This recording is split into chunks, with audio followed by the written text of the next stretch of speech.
폭염 속에서도 하나님을 예배하기 위해서 주의 전에 모인 여러분들 위해 하나님의 크신 은총이 충만할 수 있기를 주의 이름으로 축원합니다.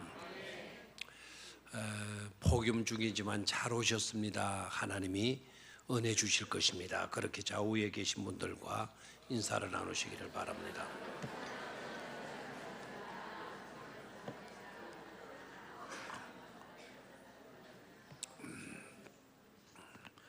오늘 말씀의 제목은 잿더미 속에서도 희망을 볼 수 있다라는 제목입니다. 제목이 좀 길어가지고 한 단어를 뺐어요.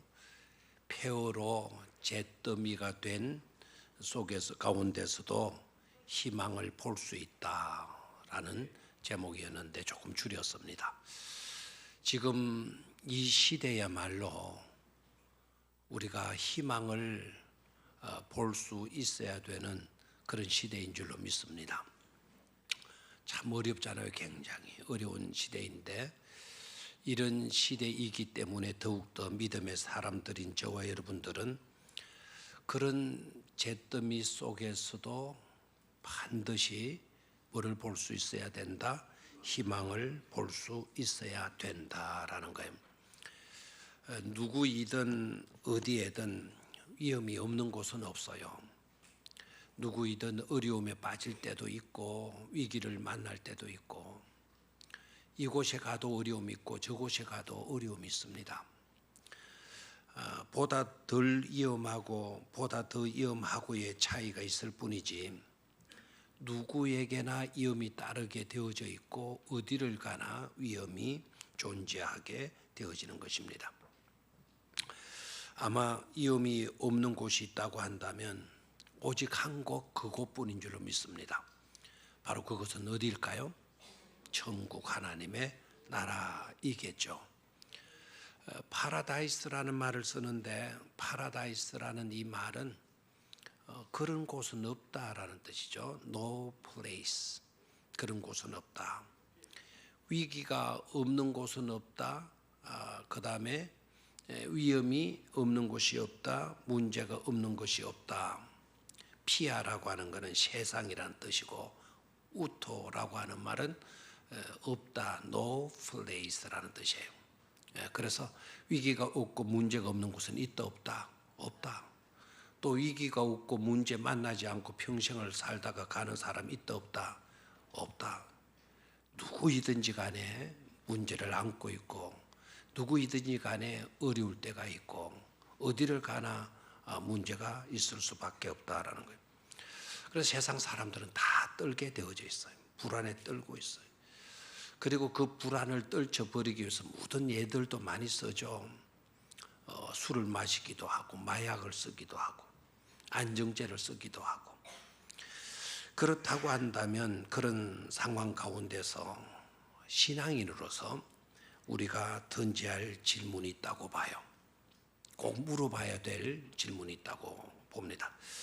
그 질문은 이것이라고 보는데 그렇다면 그러한 위험을 극복할 수 있는 신앙적인 대안은 뭔가?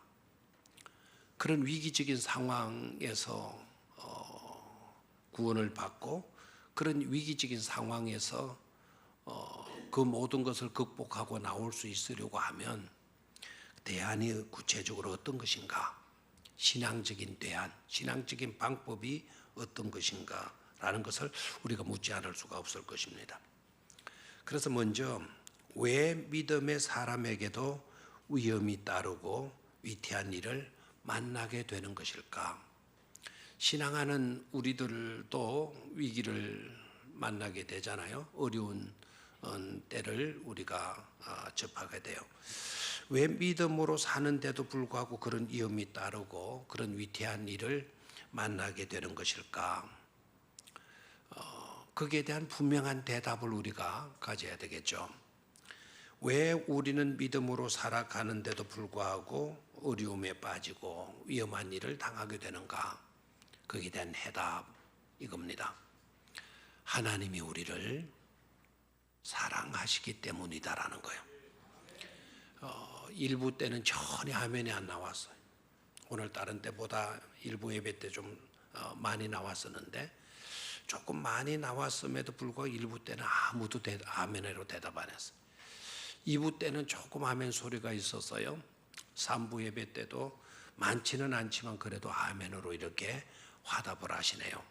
여러분들의 믿음이 대단한 믿음이라는 것이 입증이 되어진 겁니다. 믿음의 사람을 하나님께서 사랑하시기 때문에 믿음의 사람에게도 위험이 따르고 위태한 일을 만나게 된다. 아마 이렇게 말하면 거의 대다수는요, 저는 그 말에 동의할 수가 없습니다.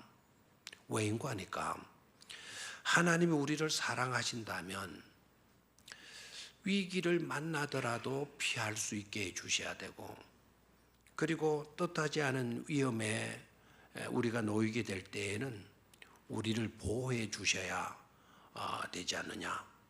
우리가 믿는 하나님은 그런 하나님이시지, 오히려 정반대로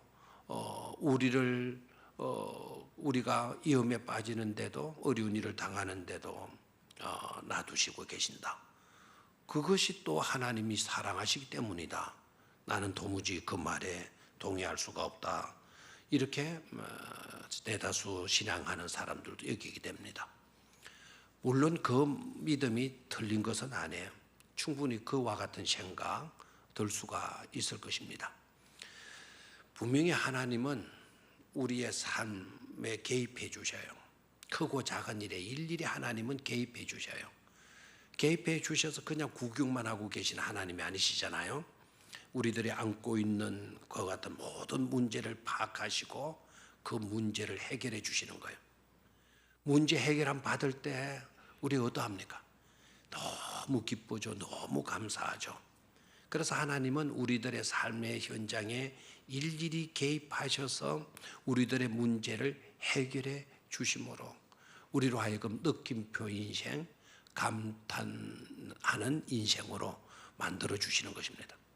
하나님은 그런 하나님이 맞아요. 틀린 것이 아닙니다. 그런데 문제는요, 우리가 알아야 할 것이 있는데, 그러한 하나님이 성경에서 말씀하시는 전부의 하나님이 아니시다라는 거예요. 꼭 그렇게만 해주시는 하나님이 아니시다라는 것을 우리가 분명히 깨달아야 된다라는 거예요.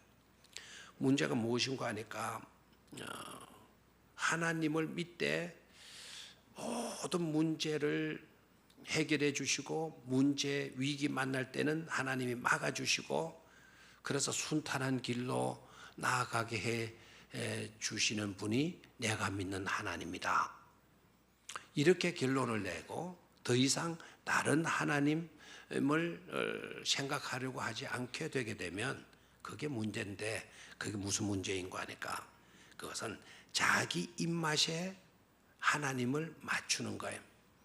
자기 입맛에 맞을 때만 하나님으로 여기고 그렇지 않을 때는 하나님을 버리고 하나님을 믿는 믿음마저도 저버리게 되어진다는 사실입니다. 그래서 신앙생활 해가다가도 어떤 어려운 일을 만나게 되면 이게 뭐야? 하나님을 믿는데도 불구하고 왜 나한테 이런 일이 닥쳐? 이건 아니야. 하나님이 안 계시든가 하나님이 계신다고 한다면 나 같은 거를 하나님은 기억지도 않고 생각지도 아니하시는 것이 분명해. 이렇게 생각하고 하나님을 믿는 믿음에서 탈출해버리는 그런 자들이 없잖아 있게 된다는 거예요. 성경에서 말하는 하나님, 그 하나님은 우리의 문제 속에 개입하셔서 모든 문제를 해결해 주시는 분으로 그런 하나님이 전부의 하나님이 아니시고 있다라는 것을 우리는 볼 수 있어야 합니다. 성경에서 말씀하시는 하나님은 우리의 문제 속에 개입하셔서 그렇게도 해 주시는 하나님이시지만 이따금씩은 하나님이 우리를 공경의 자리로 몰아넣으실 때도 계신다라는 거예요. 큰 위기를 만나도록 하나님은 우리를 방치해 두시는 그와 같은 경우도 없잖아 있다라는 거예요. 그래서 그럴 때에는 우리가 물음표 인생이 되죠. 의문표 인생이 되죠. 왜 나는 하나님을 믿어오는데 왜 이와 같은 어려움에 빠지게 되나? 심각한 갈등과 고민에 빠질 수도 있다라는 거예요. 그렇게도 하시는 분이 누구이시다? 우리가 믿는 누구이시다? 하나님이시다. 성경에서 말씀하시는 하나님은 잘 되게만 해주시는 하나님이 아니시라. 그것으로 그치는 하나님이시지 않고 때로는 우리에게 공경과 아픔과 고난과 위기를 만나게도 하시는 하나님이시다라는 것을 우리는 깨달아야 된다 이 말입니다. 우리가 차를 몰고 다니다 보면 방지턱이라는 게 있잖아요. 있어요, 없어요? 있죠. 제가 제일 싫어하는 동네가 있어요. 어느 동네인지 모르죠? 예? 어디? 어디? 저 뒤에서 무슨 말씀 하시는 거 아닌데 어디가 내가 제일 싫어하는 동네 어디라고요? 어린이집 앞에. 제가 말을 모르는데 어린이집 앞이라죠. 제가 두동을 정말 싫어해요. 두동 가시면 아실 겁니다. 거기는 웬 그렇게 뭐가 많아요? 방지턱이 해놔도 얼마나 높이 해놨는지 그거 조금만 속도 내가 가다가는 밑에 막 대기가지고 버적 그렇게 되죠. 자, 멀쩡한 도로를 닦았다면 차 다니기가 좋고 사람 다니기가 좋고 이렇게 만들어야 되는데 왜 도로는 잘 닦아놓고 왜 그런 방지턱을 만들어 놓는 겁니까? 이유가 뭐죠? 그거 잘못된 것 아닙니까? 모순 아닙니까? 그 방지턱이 왜 필요하죠? 안전을 위해서. 그 마을 사람들, 동네 사람들 지나가는데 속도 내고 그냥 달렸다가는 멈출 수가 없으니까. 그래서 속도를 줄이라는 것 아닙니까? 그리고 또 이따금씩 방지턱 고속도로에도 그런 걸 설치해놨다 그러는데 저는 아직 그런 고속도로는 달리지 못했지만 고속도로를 달리는데 한번 걷다 가면 차가 막 타타타타 튄대요. 깜짝 놀라서 이게 뭐냐? 타이어 빵꾸 난 거 아니냐? 긴장한다는 거예요. 왜 그런 거 하니까 그 고속도로 쌩쌩 차들이 달릴 수 있도록 한 도로인데도 막 드드드 가는 이유가 뭐냐? 그게 바로 뭐죠? 졸음을 방지하라는 거예요. 졸음을. 그러니까 무조건 막 쌩쌩 달리도록 도로를 닦아 놓는 것만 상수가 아니다라는 거예요. 때로는 뭐가 필요해요? 그런 방지턱이 필요한 거예요.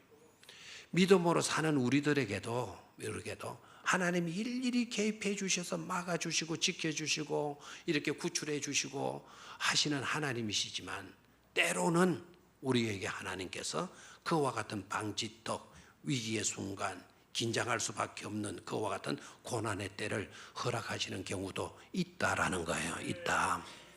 그래서 어려운 일을 당하게 되게 될 때에는 절대로 낙심하지 말아요. 하나님이 안 계시는 것처럼 그렇게 단정 짓지 마세요. 하나님이 계시더라도 나 같은 것 하나님 기억지도 못하고 생각지도 않으시는 그런 하나님으로 만들지도 말아요. 하나님은 그 순간에도 우리를 마신다, 사랑하시고 계신다라는 것을 깨달아야 돼요. 왜 원치도 않는 위기적인 상황에 우리가 놓이게 되는가?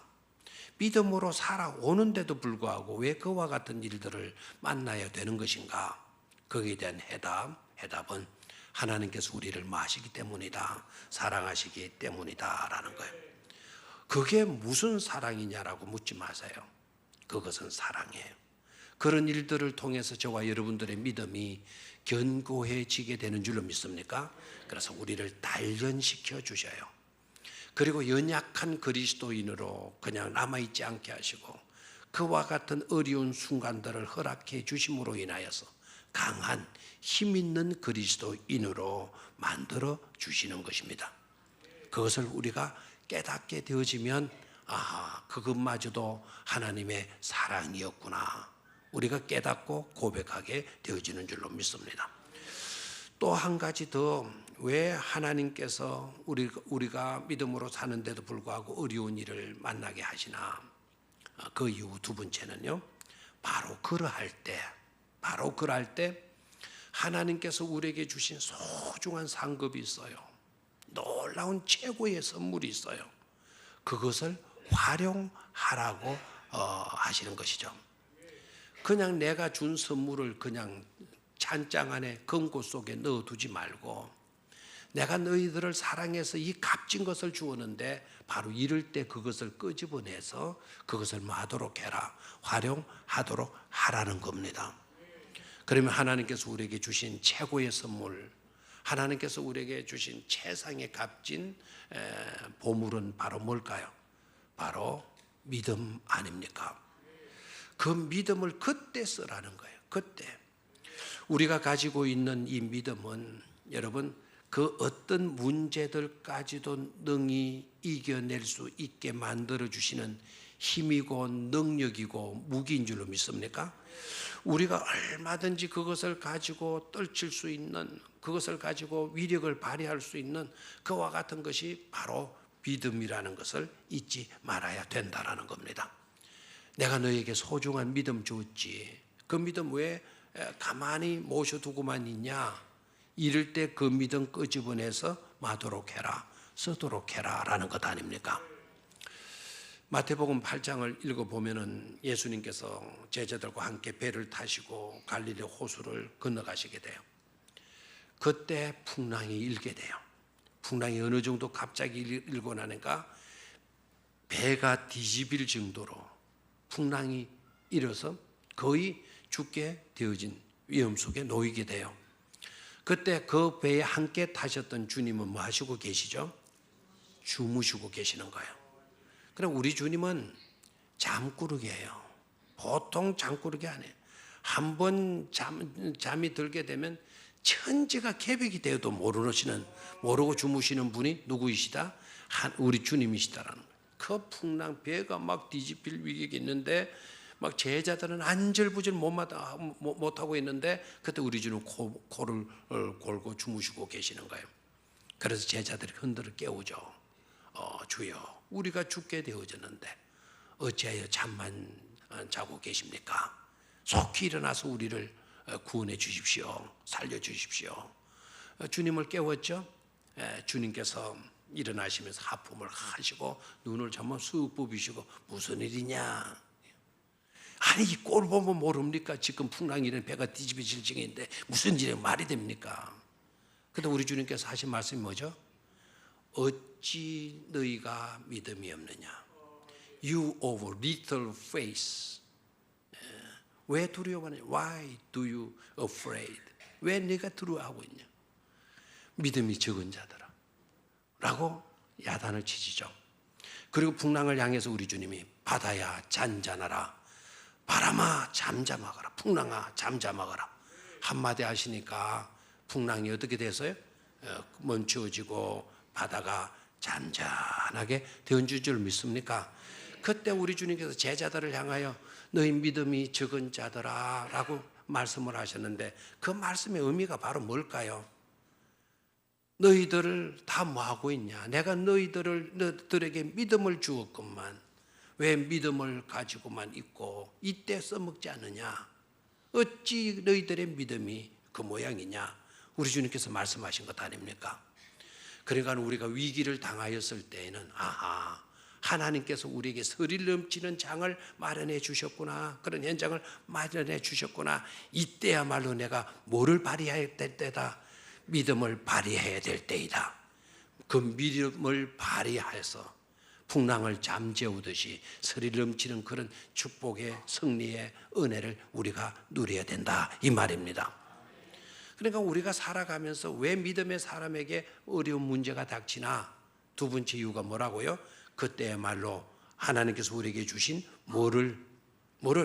믿음을 말하는 것이다, 활용하라는 것이다 라는 것을 깨달아요. 그 믿음을 활용하게 될 때 오늘 우리가 찬송한 대로 믿음이 이기네, 믿음이 이기네, 주 예수를 믿음이 온 세상 이기네. 아멘입니까? 그때 믿음을 발휘하고 온 세상을 이기는 이김이 바로 우리의 믿음에서 나온다는 것을 체험하게 되어지는 줄로 믿습니다. 두 번째, 그렇다면 어려울 때야말로 하나님께서 우리에게 주신 믿음을 활용하고 사용해야 될 때라는 것을 말씀을 드렸는데, 그렇다면 두 번째 단계가 바로 뭐냐면 어떻게입니다. 어떻게 그 믿음을 사용할 것인가라는 것이죠. 어떻게 그 믿음을 사용할 것인가. 자, 오늘 본문을 들여다보겠어요. 본문 6절을 한번 같이 읽도록 하겠습니다. 시작. 백성들이 자녀들 때문에 마음이 슬퍼서 다윗을 돌로 치자 하니 다윗이 크게 다급하였으나 그의 하나님 여호와를 힘입고 용기를 얻었더라 그랬어요. 어떻게 우리가 가지고 있는 믿음을 활용해야 하나? 어떻게 내가 가진 이 믿음을 활용할 것인가? 그에 대한 해답을 6절에서 찾아볼 수가 있겠어요. 자, 다윗이 지금 절대절명의 위기에 놓여 있게 되죠, 그죠? 함께 했던 사람들이요, 백성들이 너무 마음이 괴로워가지고 다윗을 뭐 하려고 합니까? 돌로 쳐 죽이려고 합니다. 얼마나 다급한 상황입니까? 또 함께 했던 사람들이 갑자기 이 어려운 위기를 만난 일로 다윗을 죽이려고 나오게 되니까 얼마나 다윗이 또 상심했겠습니까? 그러니까 다윗이 크게 다급하였다. 영어 성경으로는 디스트레스라고 했어요. 고민, 심각한 고민에 다윗이 빠지게 되었다라는 거예요. 자, 그런데 그 다음 구절을 봐요. 그의 하나님 여호와를 힘입고 뭐를 얻었더라? 용기를 얻었더라. 이렇게 성경은 기록하고 있어요. 다윗이 그런 다급하고 위기적인 상황, 심각한 고민에 사로잡힐 수밖에 없는 그런 상황이었는데도 불구하고 그런 상황에서 다윗이 뭐라 그러나요? 하나님을 뭐해서 힘입고 여호와 하나님을 힘입고 뭐를 얻었더라? 용기를 얻었더라. But David found strength in the Lord of his God. 그의 하나님 주를 주 안에서 in the Lord, 주 안에 있는 뭐를 발견했다라고 되어지는 거 아니까 strength, 힘을 발견했다, 능력을 발견했다라는 거예요. 자, 그런 심각한 다급한 상황에 있으면서도 다윗의 하나님, 주 하나님 안에 있는 뭐를 발견했다고요? 스트렝스를 발견했다라는 거예요. 파운드했다. 그것을 발견했다는 거예요. 그 위기적인 상황에서 다윗은 믿음으로 하나님 안에 있는 뭐를 보았다고요? 힘을 보았다라는 거예요. 그 힘은 천지를 창조하시고도 남은 힘 아닙니까? 모든 문제를 극복하고 해결해 줄 수 있는 그런 능력 아니겠습니까? 그 능력을 다윗이 보았다라는 거예요. 그것을 보고 다윗이 뭐를 얻었더라? 용기를 가지게 되어졌더라라는 거죠. 그래서 위기적인 상황에 놓여 있을 때 우리는 믿음으로 하나님 안에 있는 능력, 힘을 발견할 수 있어야 된다라는 거예요. 그런 믿음을 가지실 수 있게 되기를 주의 이름으로 축원합니다.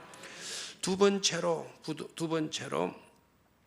우리는 그 위기적인 상황에서 그 믿음을 어떻게 활용해야 되나? 두 번째 모습 2절 3절에서 그 해답을 찾을 수가 있겠습니다. 자, 2절 3절 봅니다. 시작. 거기에 있는 젊거나 늙은 여인들은 한 사람도 죽이지 아니하고 다 사로잡아 끌고 자기 길을 가더라. 다윗과 그의 사람들이 성읍에 이르러 본즉 성읍이 불탔고 자기들의 아내와 자녀들이 사로잡혔는지라. 4절. 다윗과 그와 함께한 백성이 울 기력이 없도록 소리 높여 울었더라. 자, 이 내용을 읽고 여러분 희망적인 요소가 조금이라도 보입니까? 방금 읽었던 이 내용 보게 되면 그런 요소가 보여요, 안 보여요? 안 보이는 거예요. 자, 이 사건의 내용을 다 설명할 수가 없겠네요. 다윗이 사울을 피해 가지고는 블레셋으로 도망을 갔어요. 도망을 가니까 다행히도 아기스라고 하는 블레셋 왕이 다윗을 보호해줘요. 그리고 다윗이 지낼 수 있는 그런 공간도 마련해줘요. 그리고 다윗과 함께 같이 지내다 보니까 다윗이 정말 괜찮은 사람이라는 것을 아기스가 알게 되게 돼요. 신실하고 가정된 것도 없고 믿음도 있고 착하고 순수하고. 그래서 지나게 되면서 다윗을 친구 삼게 되게 돼요. 그러다가 이제 블레셋이 그 이스라엘을 정복하려고 전쟁을 하려고 해요. 그럴 때 아기스 왕이 누구를 데리고 가려고 하니까 다윗을 데리고 가려고 하는 거예요. 이런 친구 데리고 나가면 우리가 승리하게 된다. 이렇게 되니까 다윗 개인적으로는 어때요? 고민이잖아요, 이거. 그렇죠? 아기스가 자기를 믿어주고 또 거기에서 지낼 수 있는, 피신해서 지낼 수 있는 모든 조건들을 마련해 주었으니까 고맙기도 하고. 그런데 전쟁하러 나가는데 전쟁의 상대국이 다른 나라가 아니고 자기 나라 어디입니까? 이스라엘인 거예요. 전쟁을 하려고 하게 되면 자기 동족을 죽여야 되고, 전쟁을 하지 못하겠다 그러면 누구의 불신을 받을 수밖에 없죠? 아기스의 왕의 불신을 받을 수밖에 없어요. 이러지도 못하고 저러지도 못하고 하는 그런 입장에 놓이게 되죠. 그런데 하나님이요 묘하게 도와주셔요. 그런 지경에 다윗이 놓여가지고 고민도 하고 있는데, 그런데 블레셋 나라의 군대 장관들이 아기스 왕을 찾아오는 거예요. 왕이여 듣지 않으니까 그 이스라엘에서 온 다윗이라는 놈을 데리고 전쟁에 나가려고 하시는 모양인데 그거는 있을 수가 없는 일입니다. 다윗이 누구입니까? 옛날에 우리의 대장군 골리앗을 죽인 사람 아닙니까? 그리고 그 나라의 전체에 사울이 죽인 자는 천천히요 다윗이 죽은 자는 만만이라고 한 바로 그 장본인이 아닙니까? 그런 사람을 전쟁터에 데리고 나갔다? 그러면 전쟁터에서 자기 동족의 편에 들어가지고 다윗이 마음이 달라지게 되면 우리는 어떻게 되는 겁니까? 절대로 다윗을 데리고 가면 안 됩니다. 그러니까 그 아기스 왕이 아니야, 그런 다윗이 아니야, 그런 옛날의 다윗이 아니야, 다윗은 너무 좋은 사람이야. 그래도 막 다른 장군들이 안 된다고, 이건 있을 수가 없다고 하도 그렇게 나오니까 아기스 왕이 다윗을 불러가지고 나는 너를 데리고 가고 싶으나 다른 장군들이 다 반대하니 너는 집으로 돌아가도록 해라.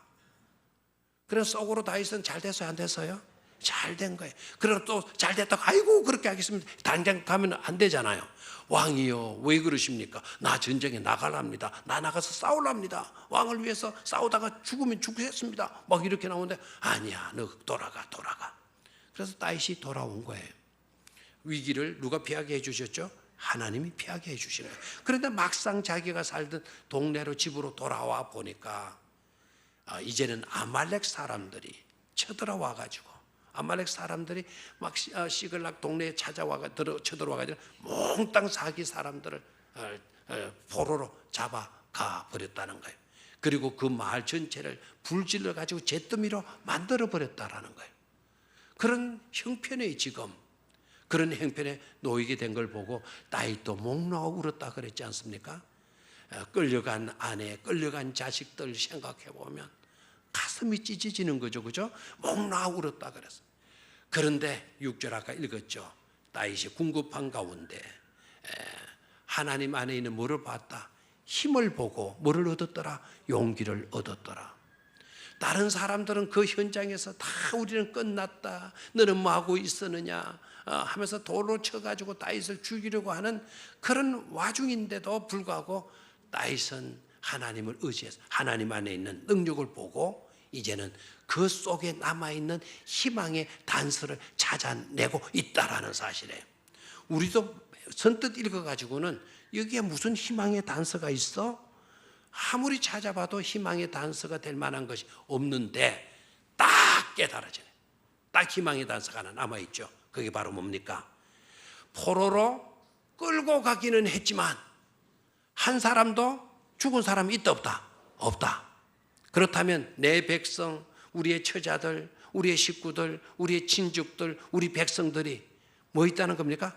살아 있다라는 것 아닙니까? 아하, 이것은 하나의 희망의 단서다 이거예요. 이것은 바로 하나님께서 너희가 희망을 찾아내고 희망을 가지라고 하는 하나님이 주신 사인으로 보게 된 거죠.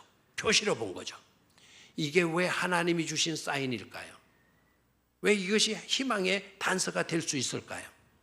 바로 이거죠. 전쟁이 일어나면 사람이 다쳐요, 안 다쳐요? 죽어요, 안 죽어요?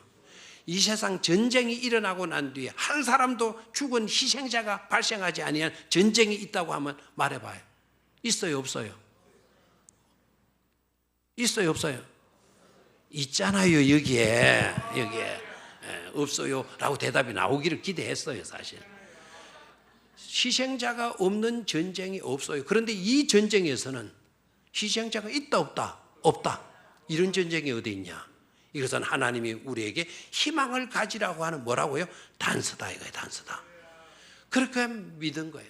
그래서 폐허의 잿더미 속에서도 다윗은 믿음의 안경을 끼고 그 속에 남아있는 뭐를 보았더라? 희망의 단서를 보았더라, 이겁니다. 보았더라. 아까 found strength, 힘을 보았다면 이제는 found hope예요. 그 소망을 다윗이 뭐한 거죠? 발견해 낸 거란 말이에요. 우리도 이런 믿음을 소유할 수 있어야 될 줄로 믿습니다. 모두가 망가졌어, 폐허됐어, 잿더미밖에 없어요. 그럴 때 우리가 신앙인으로 어떠해야 되나?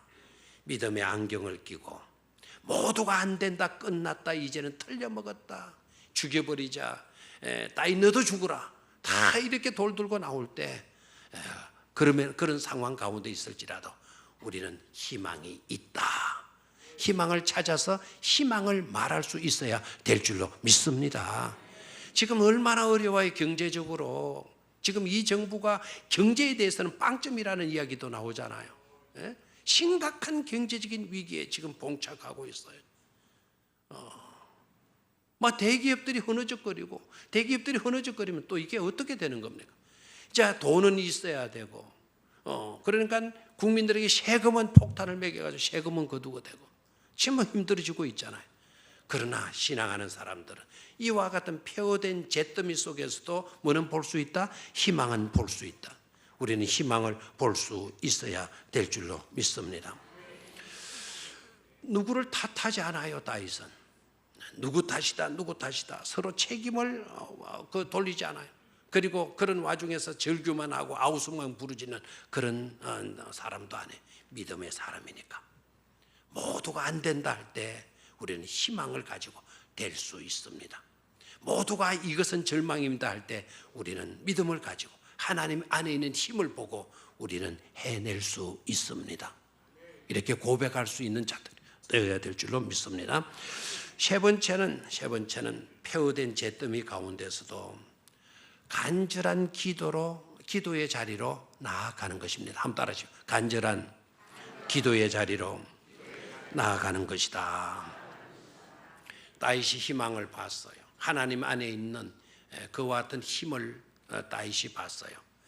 그 희망을 보고 그 힘을, 하나님 안에 있는 힘을 발견하고 난 뒤에 다윗이 행한 세 번째 행위가 바로 뭔가 하니까 7절을 보면 아비아달을 불러요. 아비아달에게 내가 원하는 게 있다. 지금 당장 뭐를 좀 갖다 줘라. 예봇을 네개로 좀 갖다 줘라. 그래서 아비아달 제사장이 예봇을 가지다가 다윗에게 갖다 줘요.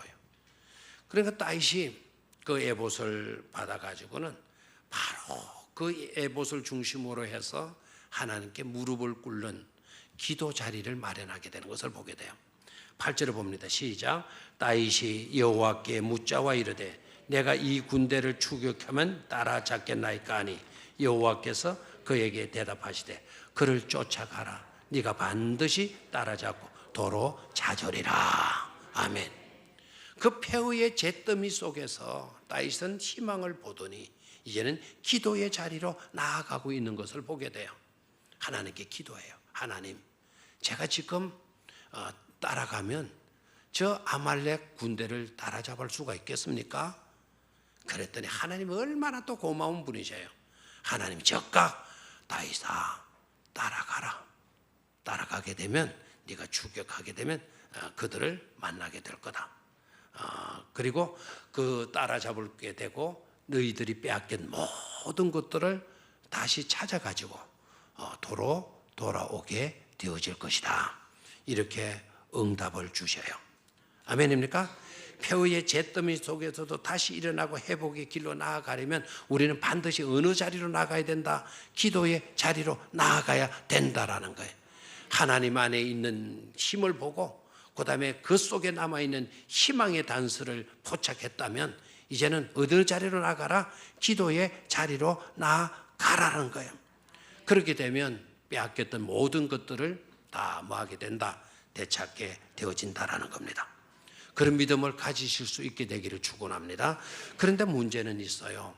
그렇게 이제 이런 말씀을 드리면 아까도 그런 것처럼 나는 기도했는데도 안 되더라. 나는 뭐 했는데도 기도했는데도 안 되더라 라고 여기시는 그런 분들이 나올 수가 있어요. 그런 분들이 많이 있을 수도 있어요.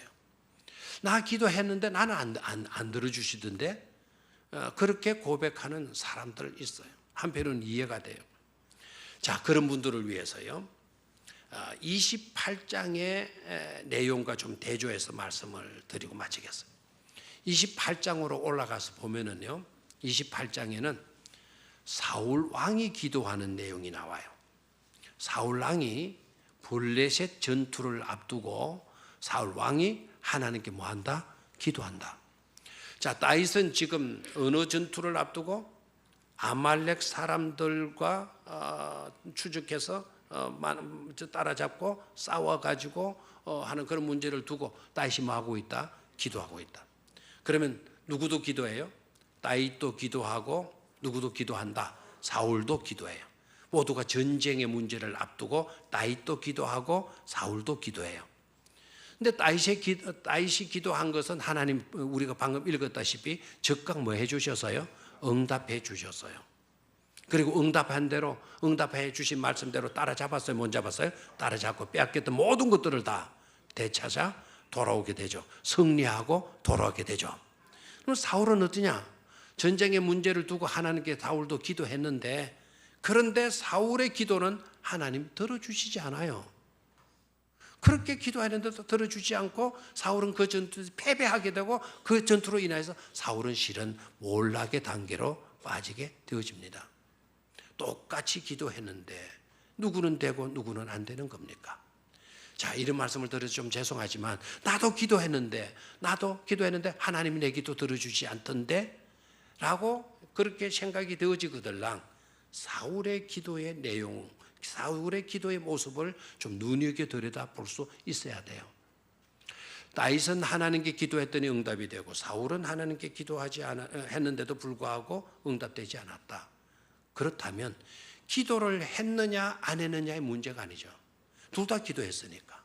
그렇죠? 기도를 했느냐 안 했느냐가 성패를 갈라놓은 것이 아니고 기도했음에도 불구하고 성패의 문제는 갈라졌어요.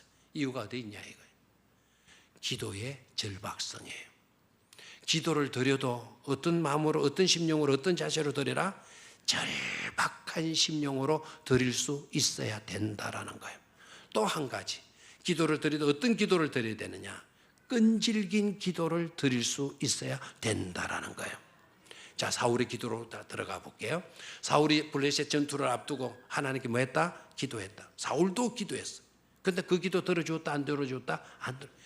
하나님께 사울이 들어가서 기도하는데 사울의 기도가 어떤 기도라는 걸 생각해 보십시오. 하나님께 기도해요. 하나님께 기도하는데 하나님께서 응답을 빨리 주시지 않았어요. 이유는 하나님이 아실 거예요.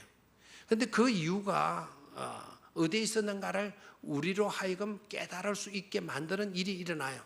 그게 바로 뭔고 하니까 사울이 하나님께 기도해도 응답이 안 오니까 아유, 기도해도 안 들어주시네. 그리고 이내 기도하는 것을, 하나님께 기도하는 것을 포기해버리고 신접힌 여자에게, 신들린 여자에게 가서 신들린 여자에게 도움을 얻으려고 해요. 신접힌 여자는 오늘날 우리로 말하면 뭐다? 무당한 데 가서 도움을 얻어내려고 해요. 그게 바로 문제였죠.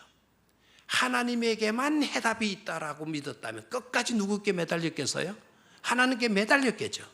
그런데 사울은 그런 믿음이 없었어요. 하나님께 구해서 안 들어주시면 누구에게 가서 도움을 받아야 되겠다? 무당한테 가서도 도움을 받아야 되겠다. 유일하신 하나님을 믿는 전적인 믿음이 사울에게 보여요? 안 보여요? 안 보여요. 쉽게 이루어지지 않으면 하나님 팽개쳐버리고 무당에게로 나가서 무당의 도움을 얻으려고 하는 사울. 그런 신앙관이었고 그런 상태였기 때문에 하나님은 그의 기도를, 그의 중심을 아시고 그의 기도를 맞아주지 않은 거죠. 들어주시지 않았다는 것이죠. 근데 다윗은 어떠합니까? 다윗은 아무리 하나님의 응답이 더딜지라도 지금 이 상황이 너무나 다급한 그 같은 긴박한 순간이라 할지라도 하나님께로부터 해답이 나온다. 그 누구에게서 해답이 나오는 것이 아니라 해답은 누구에게서 나온다? 하나님에게서만 나온다 하는 그런 돈독한 믿음이 있었기 때문에 하나님은 그 믿음을 보시고 적극적으로 그에게 응답해 주신 줄로 믿습니다. 어떻게 우리가 믿음을 활용할까요? 첫 번째, 하나님 안에 있는 뭐를 발견하라? 힘을 발견하라. 두 번째, 폐허의 잿더미 속에서도 그래도 남아있는 뭐를 포착하라? 희망의 단서를 포착하도록 해라. 세 번째는 뭐였습니까? 기도의 자리로 나아가라는 거예요. 기도의 자리로 나아가되 사울처럼 하지 말고 누구처럼? 다윗과 같이 전적으로 하나님께 매달리고 오직 해답은 누구에게서만 나온다? 하나님에게서 나온다라는 믿음을 가지고 기도하시게 되게 되면 하나님께 반드시 위기적인 상황에서도 여러분들을 사랑하시고 능력으로 승리케 만들어 주시는 줄로 믿습니다. 그 위기 때문에 하나님의 능력을 체험하는 그와 같은 놀라운 축복된 사람이 되게 해 주시는 줄로 믿습니다. 그런 온정에 함께 하시기를 주의 이름으로 축원합니다. 하나님 아버지,